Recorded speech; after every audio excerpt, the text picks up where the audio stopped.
Today on the 10-12 podcast, week 1 is in the books. We will touch on all 16 Big 12 games and spend a little bit of extra time on Texas Tech, Colorado, Arizona State, and Ari Timken from Big 12 Radio, now on the TuneIn app, joins us for some overreactions to week 1, the best win for the Big 12 this weekend, and a whole lot more coming up on the 10-12 podcast.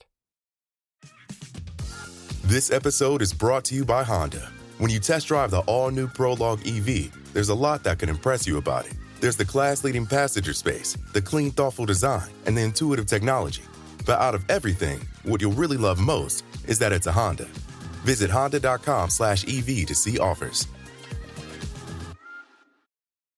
When you need mealtime inspiration, it's worth shopping Kroger, where you'll find over 30,000 mouth-watering choices that excite your inner foodie. And no matter what tasty choice you make, you'll enjoy our everyday low prices, plus extra ways to save, like digital coupons worth over $600 each week. You can also save up to $1 off per gallon at the pump with fuel points. More savings and more inspiring flavors make shopping Kroger worth it every time. Kroger, fresh for everyone. Fuel restrictions apply.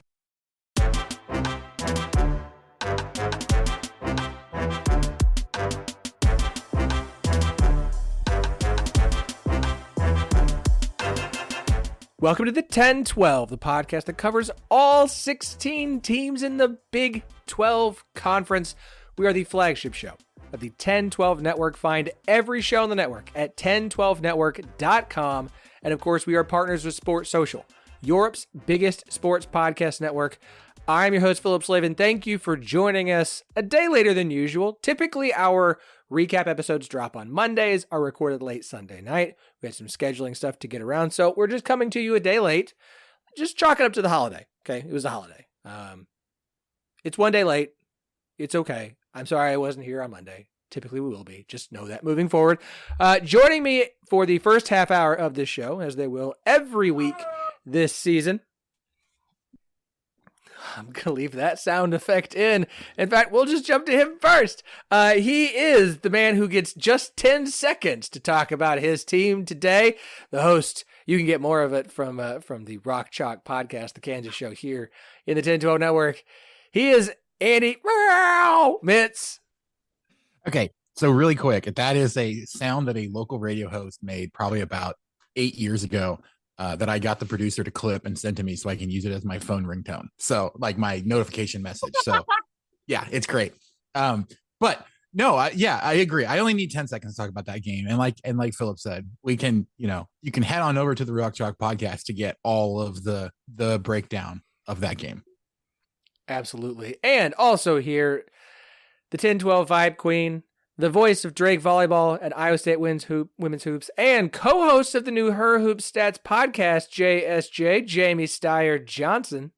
Oh my gosh. Hey, yeah. Since I've gone down to just a half hour a week here for the time being, had to fill my time somehow, I suppose. But super excited to get rolling over at Her Hoop Stats. Obviously, we'll talk Big 12 once we get into season, but we talk plenty of Big 12 alum in the WNBA. I'll be able to take some of my national takes that would just sort of slip out in here because they have to come out somewhere. And I'll be able to narrow it down, lock it in a little bit better over here, bring my best self. But I'm super excited. And obviously a lot of my podcast experience was gleaned here, so couldn't have done it without you guys.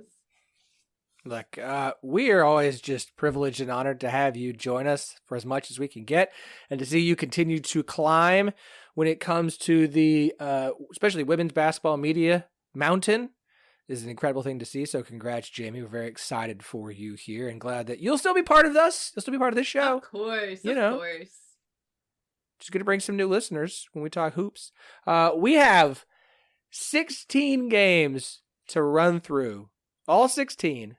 These first 3 weeks of the season when everyone plays a non-con game is going to be tricky. We got 16 games to get through in 30 minutes before our guest, Ari Timken of Big 12 Radio, joins us here in the second half hour of the show. So we're going to spend some time on a few, and we're going to run through a few. We're going to start off right now with Colorado 31, North Dakota State 26. Colorado was a favorite in this game, survived against a really good FCS team. I mean, I think they played a pretty solid game. It's week one, and I think that was a solid performance from a Colorado team who some people had on upset alert, given this is North Dakota State. And that's not the North Dakota State of 2018, 2017, 2016, but this is still a team who is, I mean, look, I keep saying that they'd win Conference USA, but this is a North Dakota State team that would win a lot of games at the FBS level. So it's a good win. Two things can be true here. Solid win for Colorado, and they almost gave it away. 1st and 10 from their own 41 with 1:41 left, and they attempt to pass. It was incomplete, which stopped the clock, and basically it gave North Dakota State an extra timeout. North Dakota State basically wouldn't have gotten the ball back had they just run the ball. Like, you just run the ball. This is poor clock management. This is poor game management. It's poor coaching, whether that's on Shedeur or his father. Poor clock management is going to come back and bite Colorado at least once, if not twice this season in a game. They are going to lose a game this season because of poor coaching decisions like that and poor clock management. But for right now, we'll be optimistic and say congratulations, Colorado, on what was a solid win. Defense played okay, didn't look great. I think the defensive line is better than last year. Better, of course, is a relative term. Look, it's not going to get them a lot of credit, but it should get them some. I'll just say that.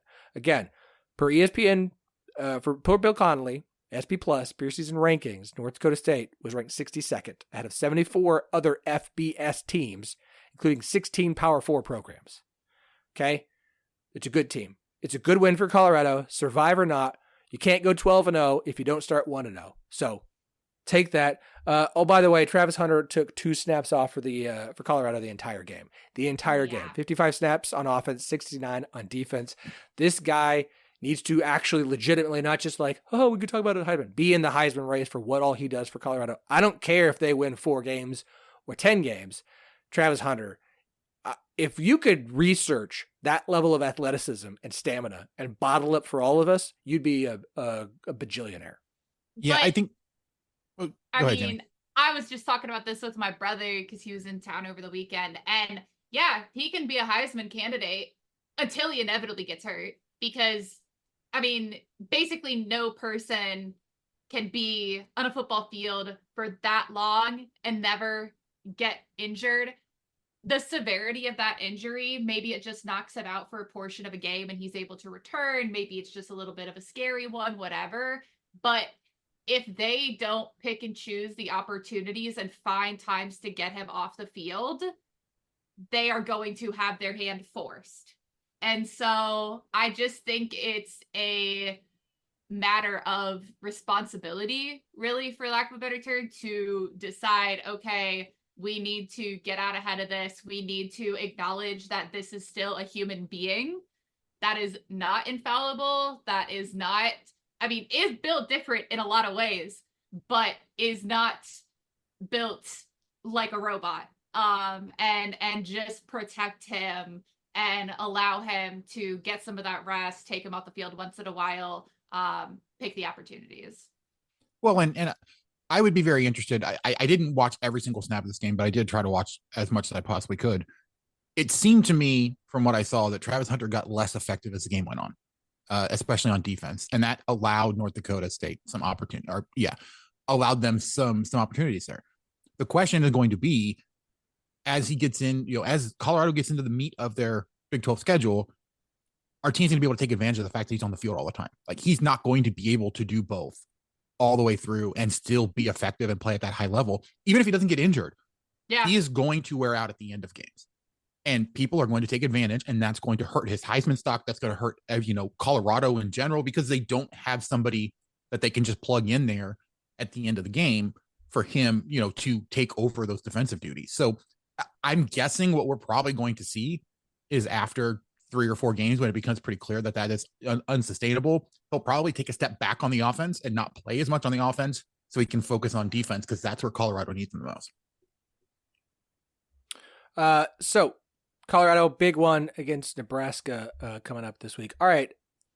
Arizona State 48, Wyoming 7. This is my team of the week in the Big 12 is Arizona State. Look, Wyoming might be really bad. They might be. They certainly played like it on Saturday. But Arizona State will not finish in last place this season in the Big 12 conference. I put that on Twitter. I thought it was a not a big deal tweet, and it's like almost 1,000 likes. And it's not to brag. It's just like it made waves. By the way, like 99% of the responses are Houston. Yes, we'll get to them. Sam Levitt was 14 for 22 for 258 yards and 2 touchdowns. The defense held Wyoming to 118 total yards, the fewest any Big 12 team allowed in week 1. And that defense outscored Wyoming 14-7.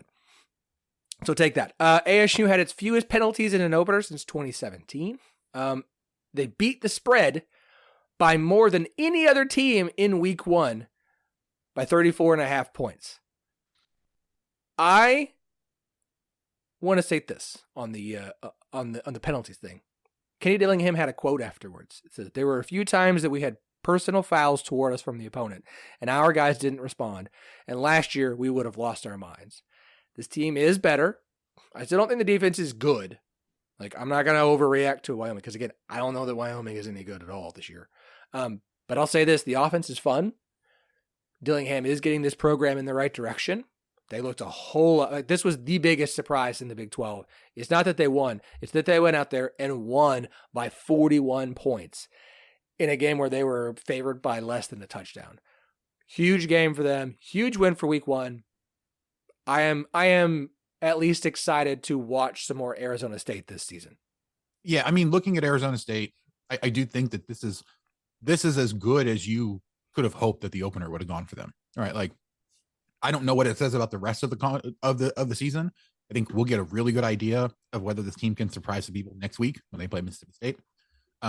If they can even keep that one competitive, I think through halftime, then you have to feel really good about what Arizona State's able to do this year. The real question for me though is Wyoming that bad? I think we all saw what Wyoming did against Texas Tech last year. And it's like, oh, this Wyoming team is actually somewhat decent most of the time, and they have had some big wins.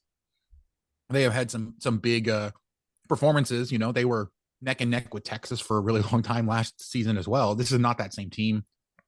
They also were not playing in Laramie. So, that does make a difference for this team, but you have to be encouraged at least by what Arizona State was able to do in that first game.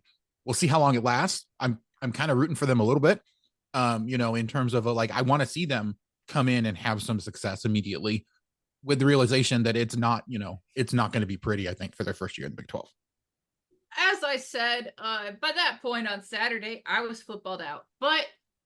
But I will also say that it is fairly rare that you have a team that has as many still has some questions, but had as many questions coming into this matchup as Arizona State did, and there's not really any red flags even. Like, they had obviously a tremendous showing, and then you look at anything that you might point at. Like, the first thing that I thought was, oh, well, they must have some kicking issues. Well, no, they just took 2 absurdly long field goals, because why not? Because you've put yourself in that position. You miss a 54-yarder, you miss a 62-yarder, boo-hoo.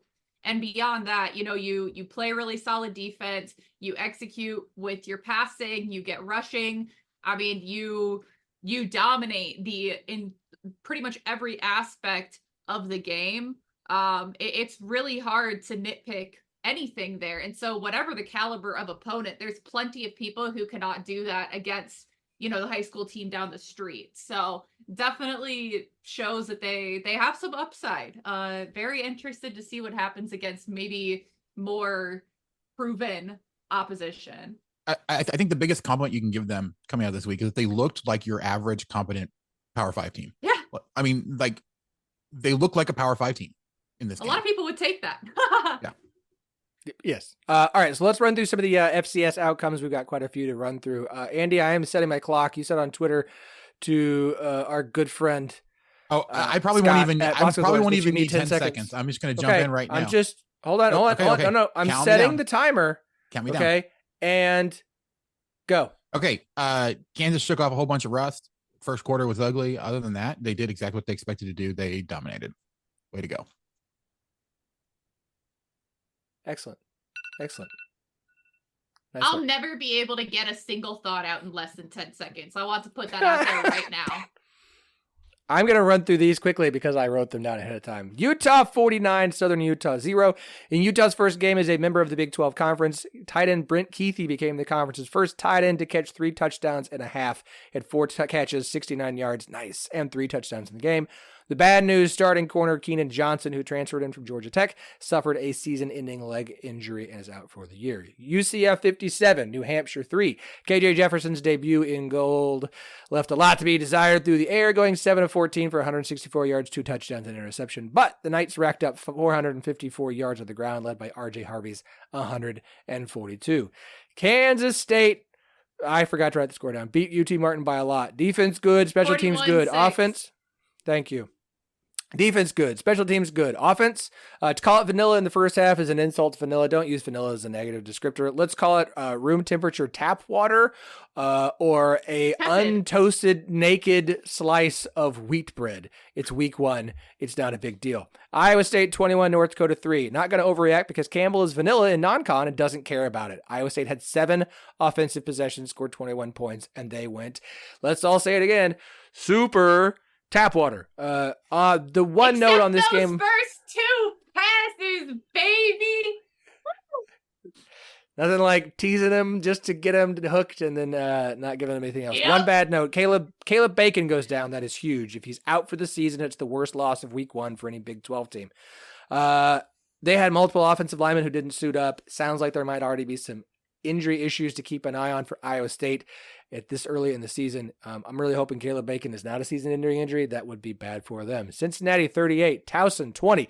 Quarterback Brennan Sorsby with a solid debut for the Bearcats, racking up 383 passing yards, 2 touchdowns to the air, and another 2 touchdowns on the ground.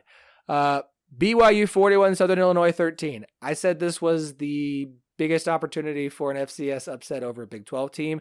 I take my crow with a good bourbon glaze. And it still doesn't help it taste any better, but I went ahead and ate it anyways. Glad to see BYU defensive coordinator Jay Hill in the press box with his headset on Saturday. On Friday night, there were tweets going out fearing for Coach Hill's life, that it might be in jeopardy due to a heart attack on Thursday night. Glad to see that he was released and is okay and was able to coach on Saturday. Big thing for them. BYU was gashed by Southern Illinois' quarterback, though, DJ Williams' scrambling ability to the tune of 121 yards on 15 carries.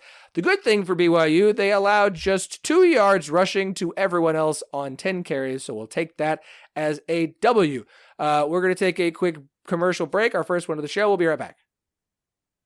When you need mealtime inspiration, it's worth shopping Kroger, where you'll find over 30,000 mouth-watering choices that excite your inner foodie. And no matter what tasty choice you make, you'll enjoy our everyday low prices, plus extra ways to save, like digital coupons worth over $600 each week. You can also save up to $1 off per gallon at the pump with fuel points. More savings and more inspiring flavors make shopping Kroger worth it every time. Kroger, fresh for everyone. Fuel restrictions apply.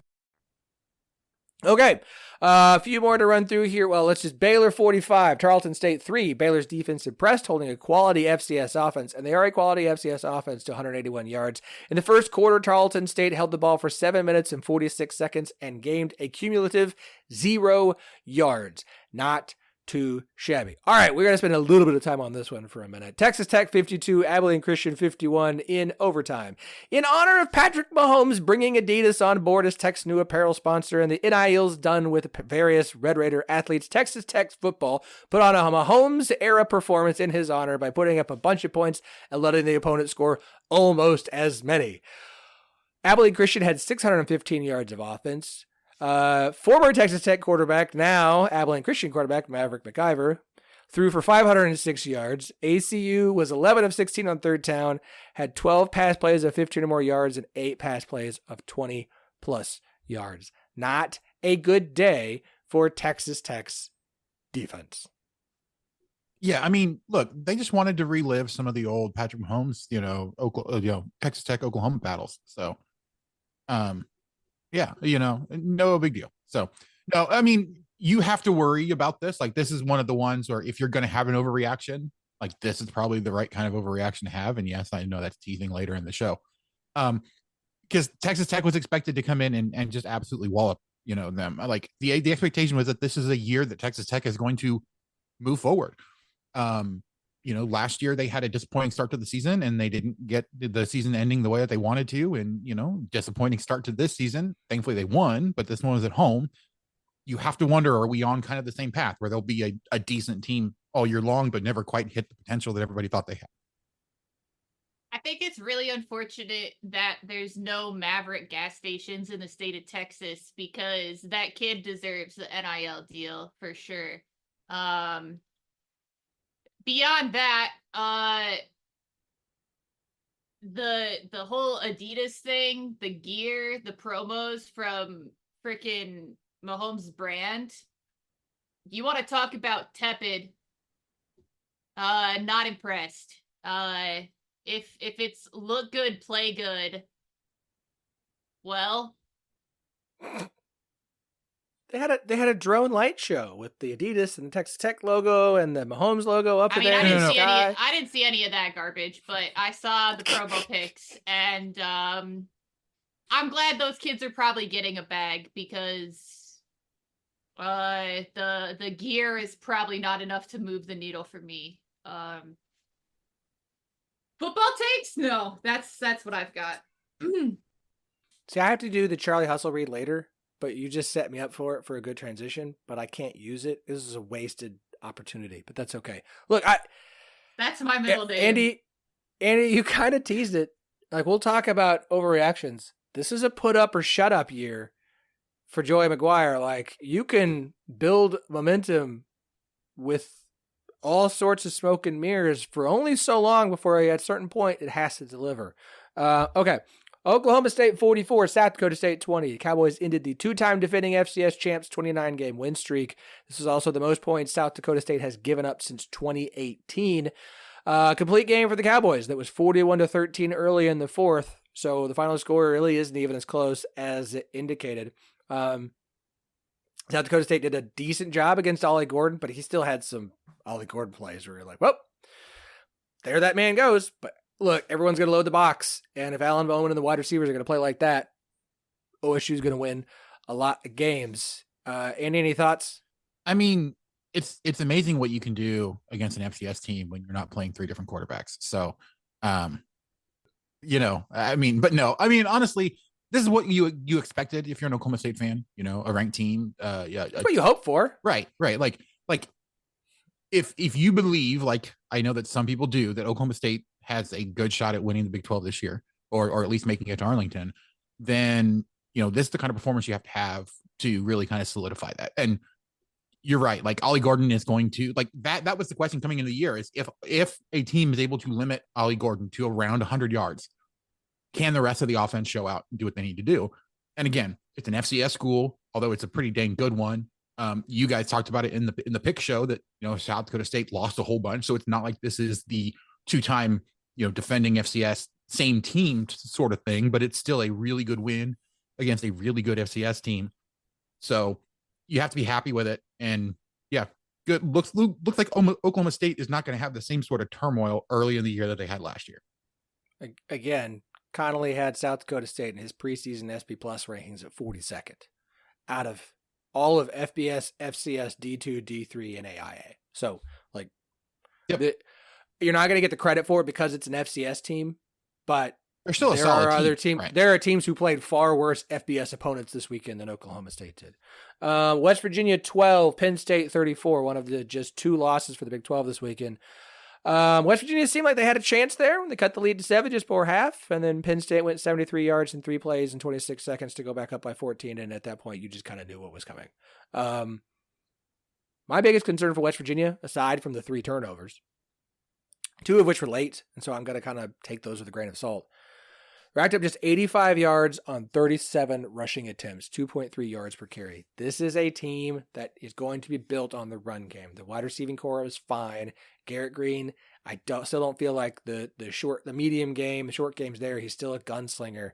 Like, if they can't run the ball, this is what you're going to see from the offense. And look, there is a realistic shot that Penn State's the best defense West Virginia will see all season. Full credit to Penn State for how well they played and how good they looked. And I mean, Kotelnicki's got that offense looking pretty good, and I still don't think he even showed their full bag of tricks there for Penn State for what they're going to have this season. But for West Virginia, like, look, it's week 1. The Big 12 championship is still a possibility for you. It's Penn State. It's non-con. It's fine.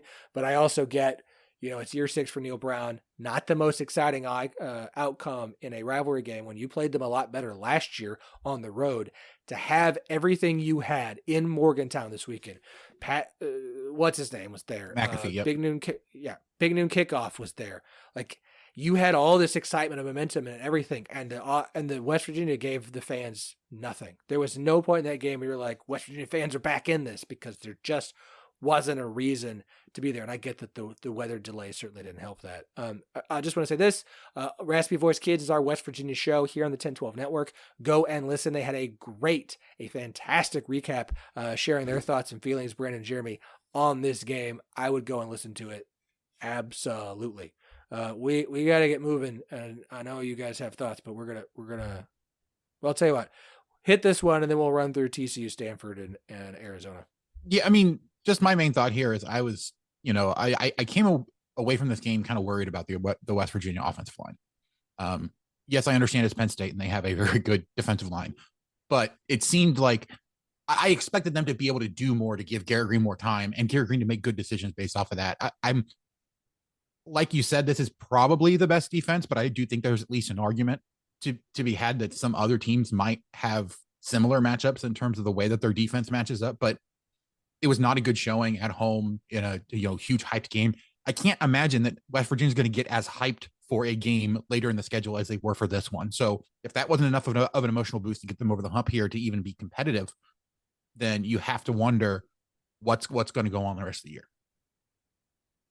I still think they're a good team. I still think they're going to make some noise. They're going to upset, a few of the top contenders, but I've gone from thinking they could be a dark horse candidate to potentially be in Arlington to probably not this year.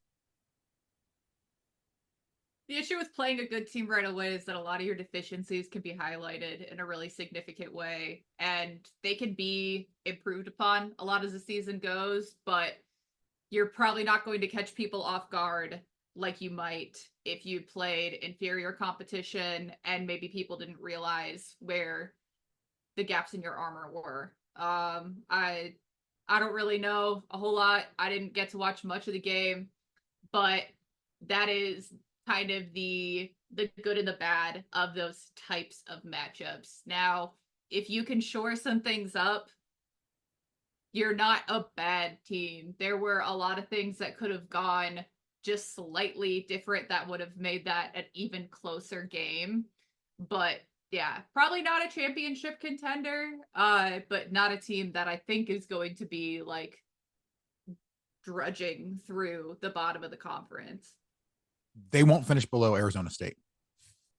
No, they will not. TCU 34, Stanford 27. TCU escaped the West Coast trip. Horned Frogs were fortunate with their win. They tallied 100 yards of penalties, including 6 of the 15-yard variety.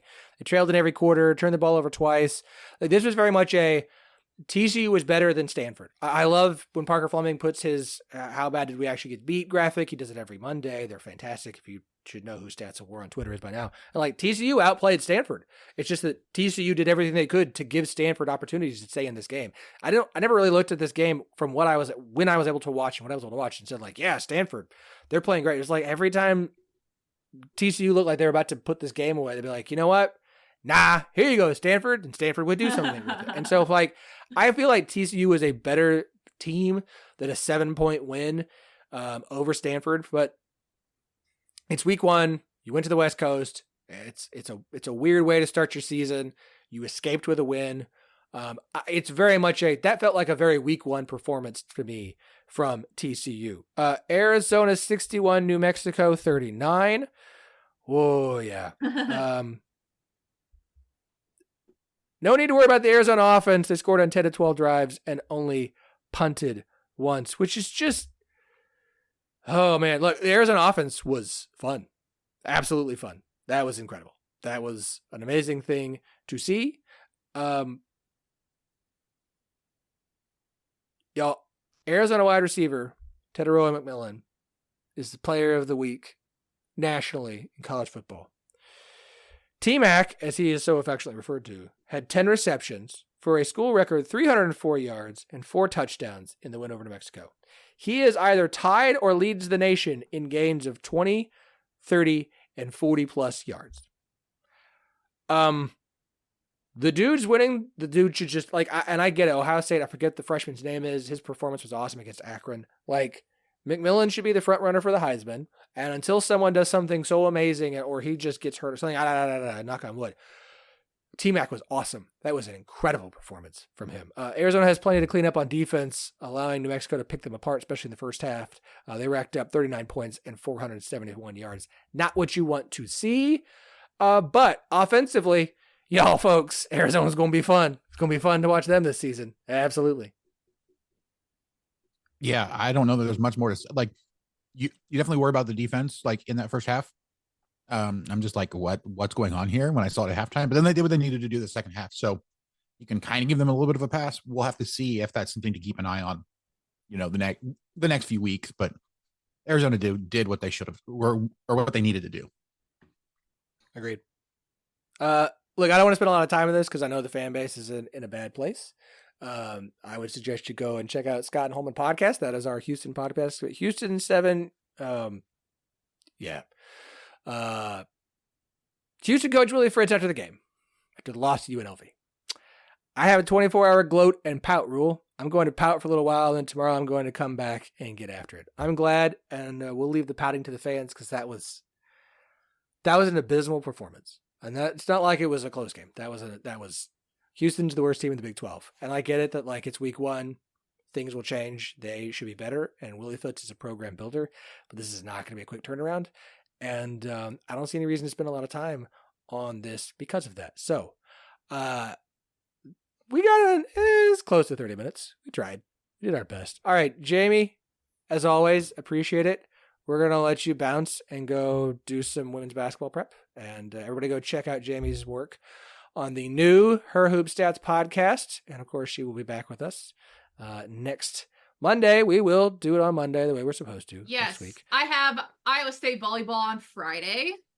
So I will have that. I have Drake soccer earlier in the day, I think. Probably. Men's soccer. Not relevant for here. And I also have my first Big 12 women's basketball preview on another show scheduled. I am not giving a date yet because I don't know when it'll be released, but it's coming this month. Talk to you later. Appreciate it, JSJ. Speaking of things to keep an eye on, home. Oh, I almost said the wrong company. Charlie Hustle. Oh my God.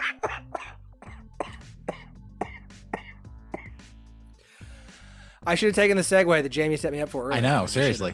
This is what, then I started overthinking about it.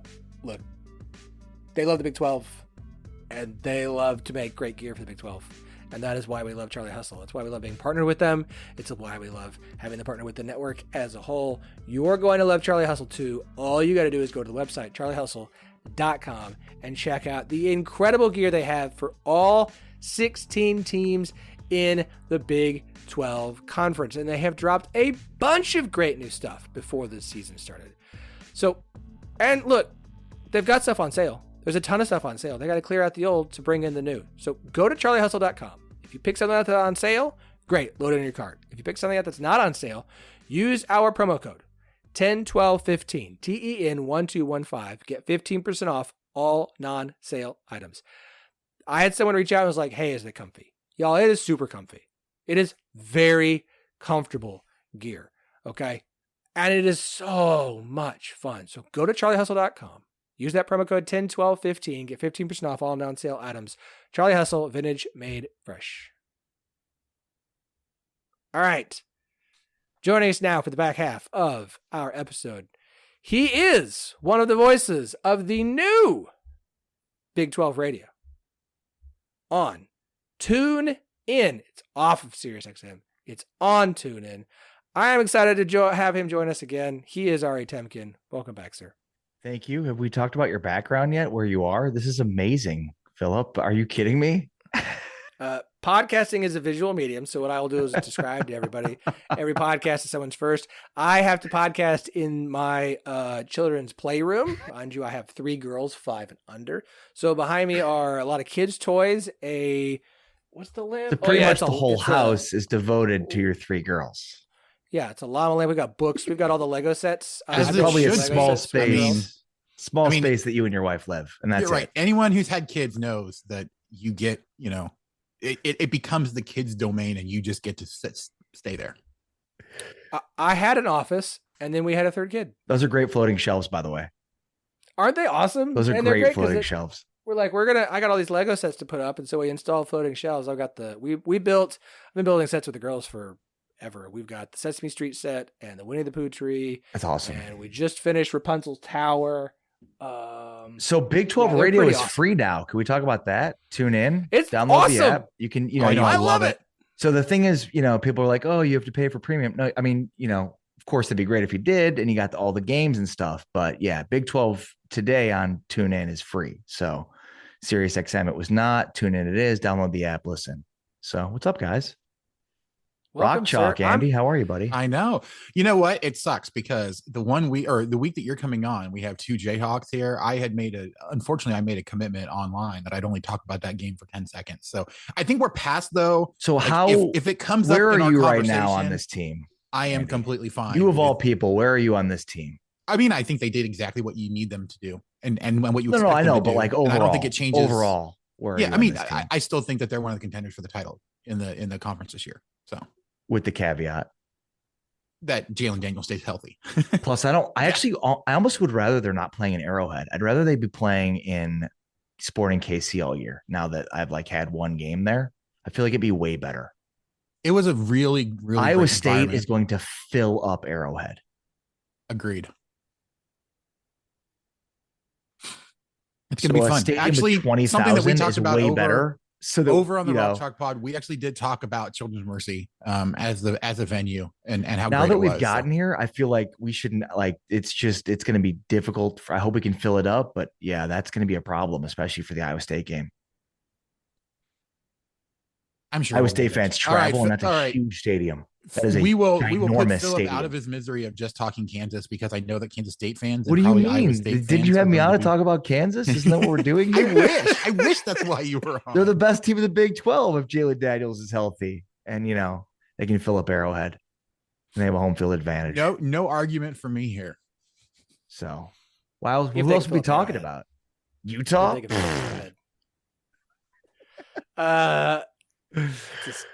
All right. Okay, let's start with this. Week number 1 is in the books. Let's overreact because that's about the only thing you can do when you have as many games against FCS opponents as we had this weekend. Week 2, a loaded slate. We'll get to that here in just a couple minutes. Andy, what's your one big overreaction? An emphasis on overreaction, not like, oh, this is valid. No, what is the overreaction you have to week 1? I think my overreaction actually is the Iowa State defense might take a huge step back this year. I mean, you look at what North Dakota was able to do even before Bacon went down. North Dakota was driving consistently on them, was putting a lot of things together. And the fact that they had an over 10-minute drive spanning the end of the first quarter into most of the second quarter was a huge red flag. I talked to a lot of Iowa State fans. I'm good friends with quite a few of them. They were all concerned about the same thing. The fact that this is a team that allowed North Dakota, which is a decent FCS team, but they're not a team that you would have expected to be able to do that sort of thing, especially with a John Haycock really good defense. This might be the year that defense takes a huge step back in the Big 12. And if that happens, I don't know that Rocco Becht and the offense can do enough to kind of offset that. Okay. I mean, they struggle with Northern Iowa, that's something they do. They gave up 3 points, Andy. Right. A lot of that was and North Dakota getting down to the I think the Caleb of, Bacon factor played a role here too. Massive. So okay, he did say overreaction. Okay? You're right. So it has You're to right. at least That's be fair. somewhat controversial. That's fair. Yeah. That's fair. Yeah. But now we get to tear it apart because I'm going to have to hop in the Wide Right Natty Light Discord after this drops and have people complaining that Andy's like, Levi is going to lose it he is. Like, I cannot wait for that. I mean, It's you're gonna be right. so That's much not a fun for me great FCS defending. team. I mean, it's not South Dakota State. But it's Matt Campbell doesn't care about non-con. They had they can't. like 2 offensive linemen who he didn't suit doesn't. up. Caleb Bacon got hurt. No. It is a, we said overreact. It was a great overreaction. It's very good. So I appreciate that. Ari? Also, Jalen Noel went off, so I think Rocco Becht can carry that offense. Yes. It's a way more explosive offense than Iowa State's used to having. They threw the ball a lot in the first 3 quarters. And again, they only had 7 drives in the game. So I kind of like that they had what we would consider a disappointing performance against Iowa when Iowa went off for 40 points in a game, which is something Iowa fans aren't used to seeing. So it's all going to be like, oh, Iowa's going to be I can't wait. ESPN score bug isn't used to it either, because when they were doing highlights on all the halftime shows, the Iowa score was completely blank, as if it said error does not compute because it couldn't put a number. It was great. That's awesome. All right. Arizona State will finish top 5 in the conference. Ooh, that's good. I mean, wow, that's a big overreaction, Ari. I mean, I like it. What's not to like about what they did week 1? I'm sure they'll lose week 2, but I mean, they had a pick 6. Their defense scored 14 points. They had a pick 6 to open the game. Their defense scored 14 points. But despite that, I mean, their running game got going. Looks like they could have an explosive passing game. Sam Levitt looked good. We know that Kenny Dillingham can coach and recruit. And if he's getting buy-in here in year 2, there's going to be a surprise team here, right? So I'm just basically bought into it. I'm overreacted to 1 week, but that's it. That's the overreaction to week 1. Arizona State looked great. The offense was fun. I could have It's my gotten Big 12 behind team of the week. Their defense scored 14 points and had a pick 6 to start this game. So yeah. I probably could have gotten behind top half, right? Like Arizona State being the top half. I don't think that's necessarily an overreaction, but top 5. Come on, Ari.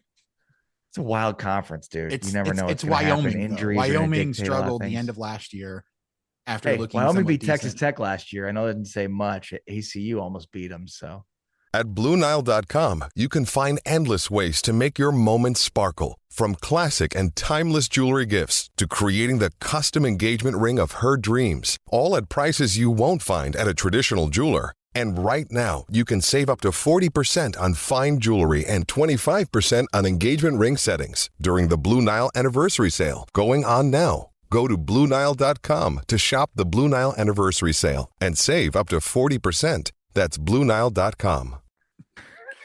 Oh, Texas Tech. You don't just walk all over Wyoming like Arizona State did. I mean, it wasn't like Laramie, maybe be different. So we'll see. Yeah.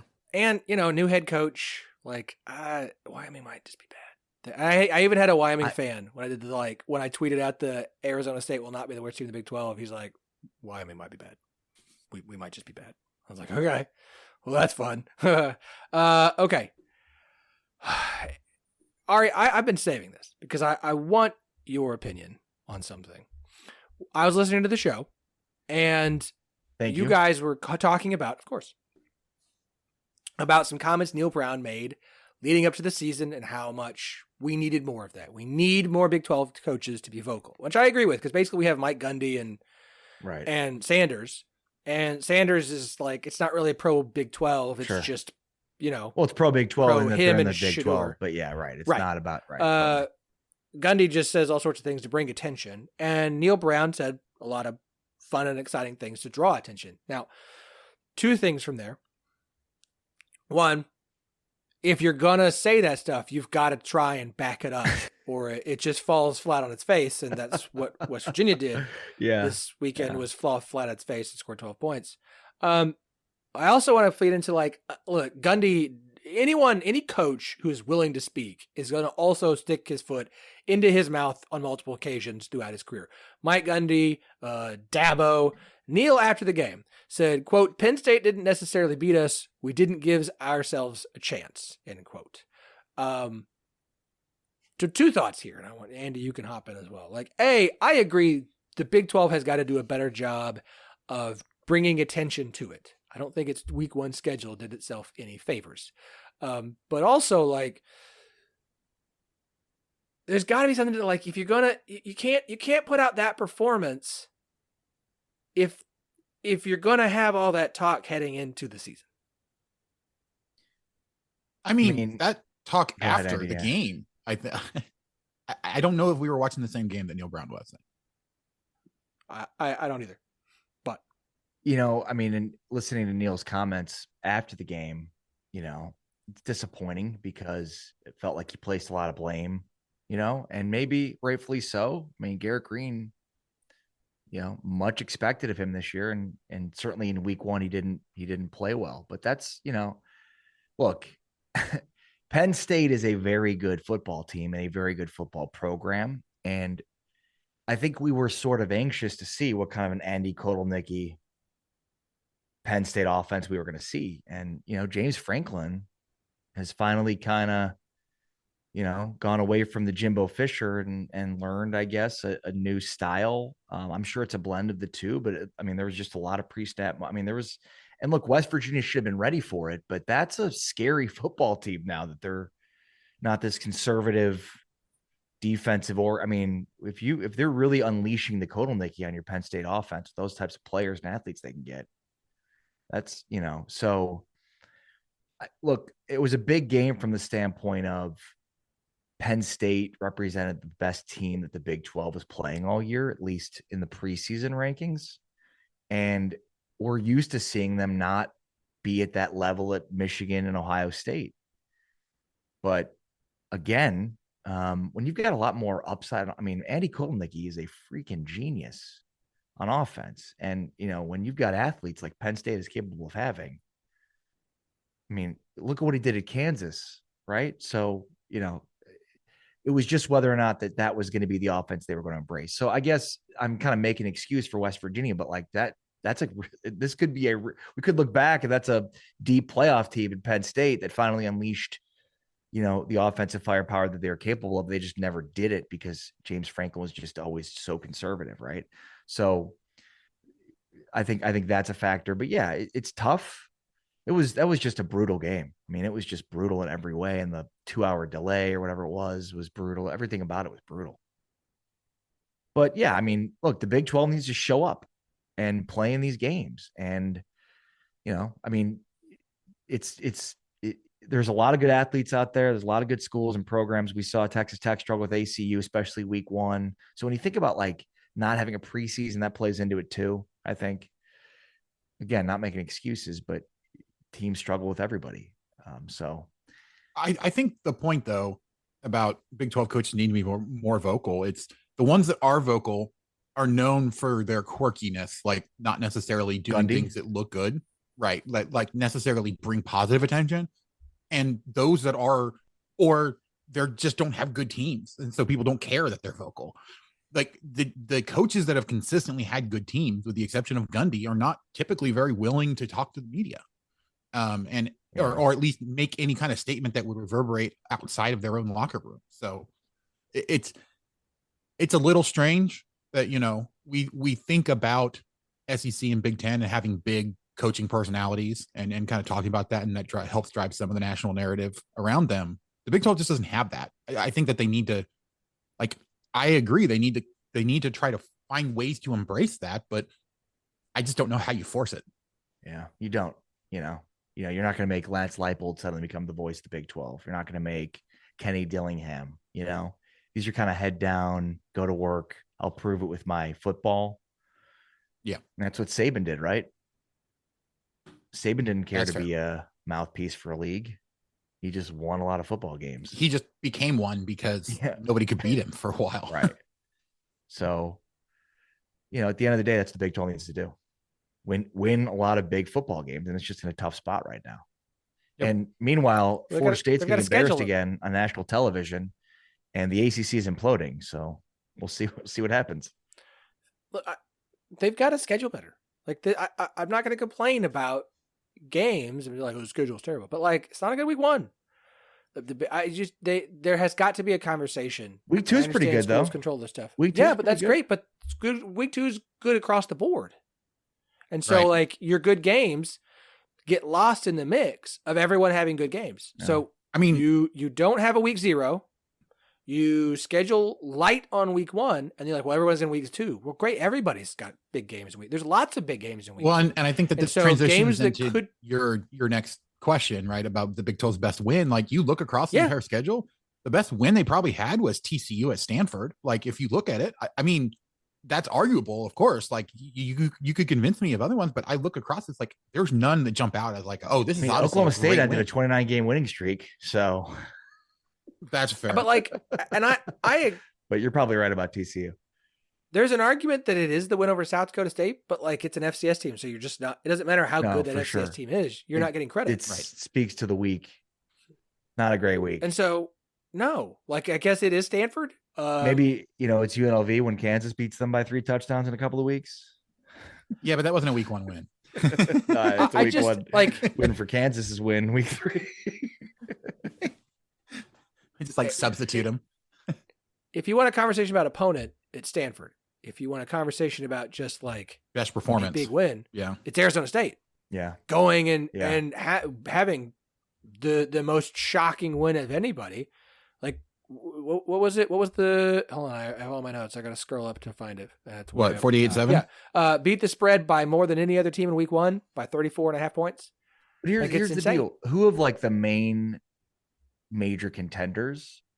Like Utah had a pretty positive week 1, I would say, and so did Kansas State, and so did Oklahoma State, I suppose, and so Kansas.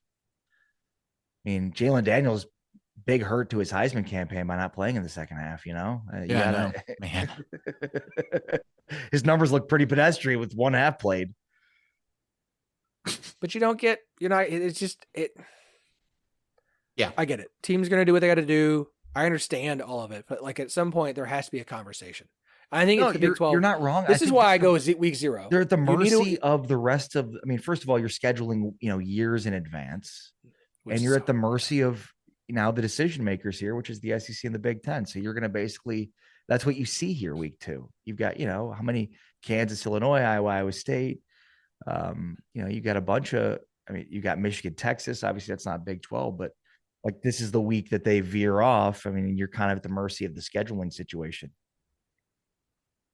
That's the reason you've got Utah and Baylor as a non-conference game. Because the Big 12 can't afford to not have that game. Whereas Georgia, Texas was canceled as a non-conference game. They're not going to keep it, but the Big 12 needs to keep Baylor and Utah playing this weekend, and Kansas State and Arizona in week 3. That's a non-conference game as well. Yeah, there's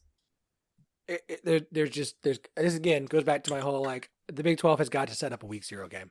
Like you want Mexico, that's how you do it. Yeah, but you have 2 of your major contenders in K-State and Arizona playing in a week 3 game that's not even for conference play. I know. That's a harsh, like if you're Chris Kleiman, if you're Brent, you don't want to play that game. No. Right. There's no upside. Right. Because you don't get credit for it in the conference race if you win, and if you lose, the upside is the loss. Right. The upside is it's a good game for the conference. Yeah. But it hands another loss in conference that you would prefer to avoid. It's not a loss in conference, actually. It's not, but it is another loss for a Big 12 team. Right. It's a loss for a conference team. Totally. It's an auto loss for a Big 12 team. You could still win the conference though, without a cap. But yeah. But you know how this works. Like someone's got a loss. Doesn't matter. We can discuss minutia. Like once it comes down to talking heads time. Like, we will discuss. So and so lost. It's all minutia. Oh, it really is. All right. So we're gonna do best game of week 2 in just a second. But I don't think we really answered what the best win of week 1 was because I just don't. Stanford. I think we did. I think we did. TCU did. I want to ask you. I want to do this each week. They did it for hundreds of fans in Palo Alto for that week 1 game. Yes. Yeah. Yes. Hundreds. Absolutely. Exactly. I want to do this each week. I did not prep you for this. Just be prepared. With just week 1 results, set aside all of your preseason expectations as best you can. The Big 12 championship was played today. Who's in Arlington? I'm going to do this every week. So just get at week 1's the most just ridiculous. Some fan base get mad. It's like you realize that this is just because it's fun and funny. Like Utah and Kansas. Love it. I'm going to go Kansas, Oklahoma State. Okay. Just based off the results, I'll go Arizona State and TCU just because they had, to me, the two best wins. So I told you it's week 1. Like, please hold me to this later. All right. Week 2, as we have kind of teased and mentioned, week 2 is the good week on the schedule in the Big 12. After week 1, everyone went, yeah, we're going to play FCS teams.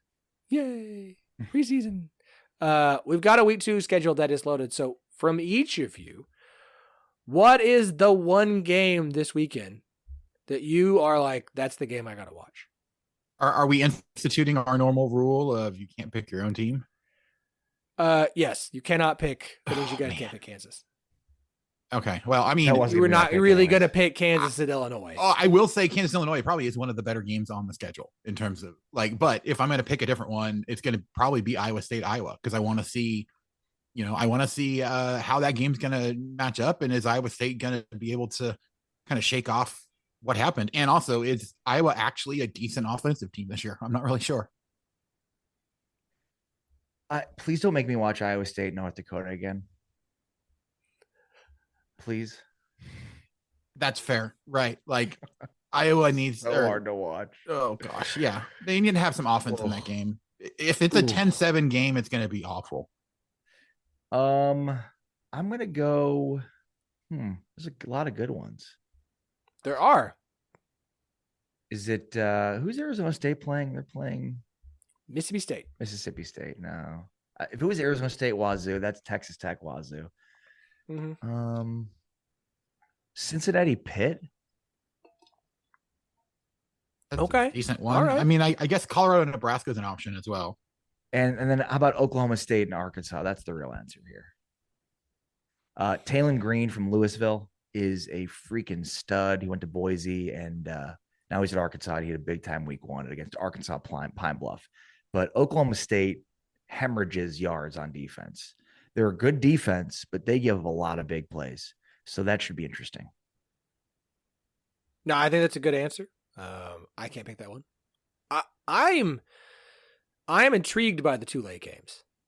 The Arizona State hosting Mississippi State. What does Arizona State look like against what we consider more real competition? And what does Texas Tech do after last week when they go to a Washington State team who put up 70 points on, I get it, it's Portland State, but they played an FCS team and put up 70. Texas Tech played an FCS team and almost gave up 70.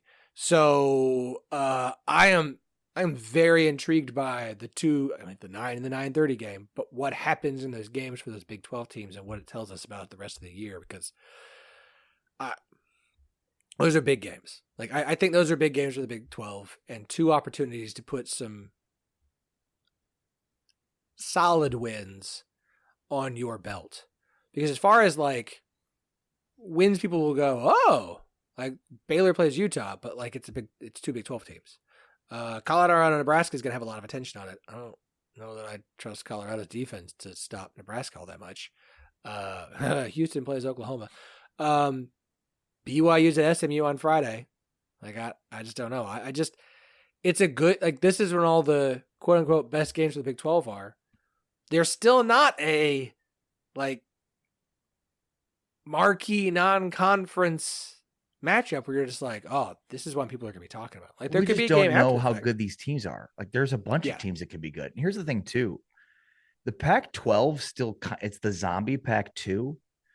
And they could be Oregon State or Washington State could very well be a playoff team, right? It's the 5 highest ranked conference champions. And so they're technically a group of 5 conference, group of 6, whatever you want to call it. So Washington State, a win here, against the Texas Tech team that, my God, week 1, holy cow. Yeah, I don't care who Washington State played. Abilene Christian, Maverick MacGyver was going off. So, yeah, that's an interesting subplot. But, that's the thing is you just don't, there's none of these marquee games, but you don't know yet who these teams are and how good they are. Yeah, agreed. Andy had to bounce. He's headed off to do another show. Don't forget to check out Rock Check Podcast, Kansas show here on the 1012 Network. Check out every show on the network at 1012network.com. Ari. Do it. Subscribe always, and check them all out. They're the best. I appreciate it. I like the tune-in hat. It's good. Thank you. That's good. I'm thrilled, dude. I was like, oh, it's the first day of this tune-in radio. I guess I'll turn it on, and then there he is. There's the voice I know of Ari Temkin. It was just like, wait, what? I got no heads up. There was no notice. You didn't text me. You were like, hey man, you best tune in and check this. I was like, I don't know. I guess I'll tune in. No, I had no warning. Sorry. I just was like, I'll just check it out and see what happens. And there you are. And I was like, whoa. Well, good. I just appeared. They didn't go find 2 random jack wagons. They got you and some other. No, I was kidding.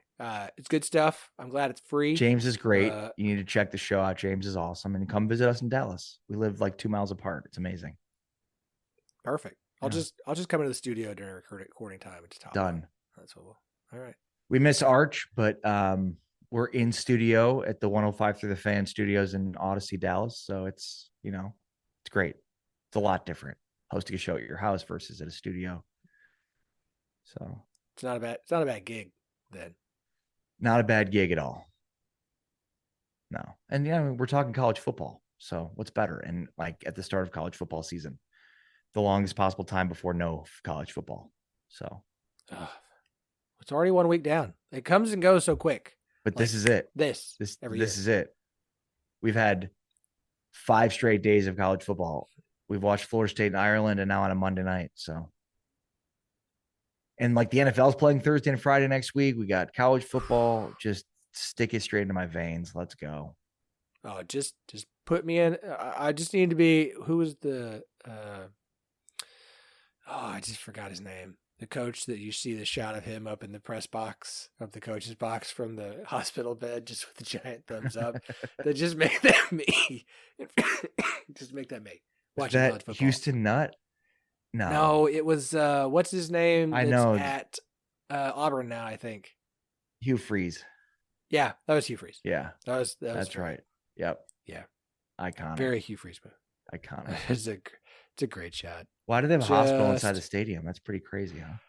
I couldn't tell you. I couldn't tell you.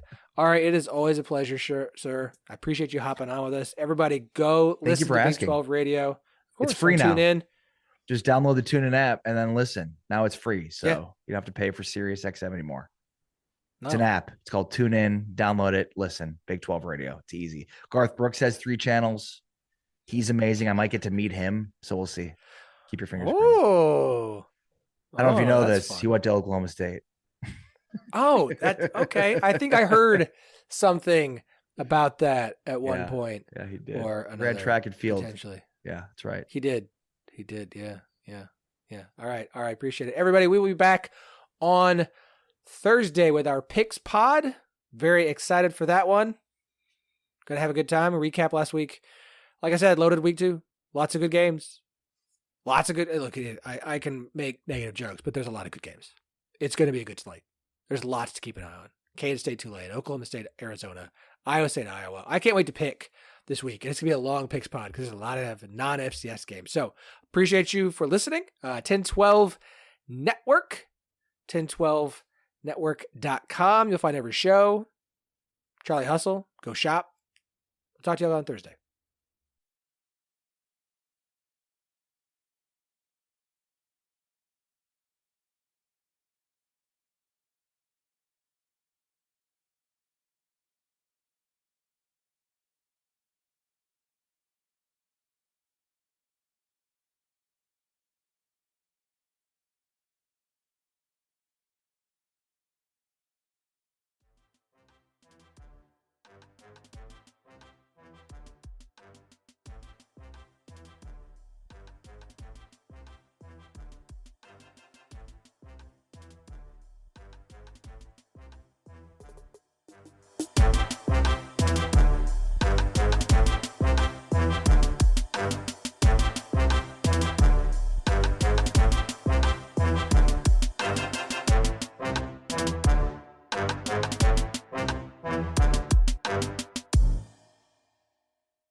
This podcast is part of the Sports Social Podcast Network.